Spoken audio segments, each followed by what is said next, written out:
திருச்சியில் பட்டா கத்தியுடன் துரத்திச் சென்று சக மாணவரை வெட்ட முயன்ற மாணவர்.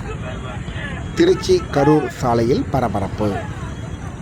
திருச்சி கரூர் புறவழிச்சாலையில் பள்ளி சீருடையுடன் சைக்கிளில் சென்ற மாணவரை பட்டா கத்தியுடன் மாணவர் ஒருவர் துரத்திச் சென்று வெட்ட முயலும் வீடியோ காட்சிகள் சமூக வலைதளங்களில் பரவின. இது குறித்து விசாரணை நடத்திய உறையூர் காவல் நிலைய போலீசார், வீடியோவில் காணப்படும் 2 பேரும் நண்பர்கள். கீழசிந்தாமணி பகுதியைச் சேர்ந்த அவர்கள் அண்ணாமலை நகரில் உள்ள பள்ளியில் +2 படித்து வருகின்றனர். பட்டா கத்தியுடன் இருந்த மாணவர் போதை ஊசி பழக்கம் காரணமாக 1 மாதமாக பள்ளிக்கு வரவில்லை. இதனிடையே அவருடனான நட்பை அவரது நண்பர் நிறுத்தியுள்ளார்.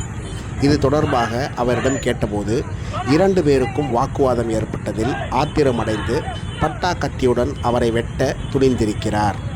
தகவலறிந்து 2 பேரையும் அவர்களது பெற்றோரையும் காவல் நிலையத்திற்கு வரவழைத்து போலீசார் விசாரணை நடத்தினர்.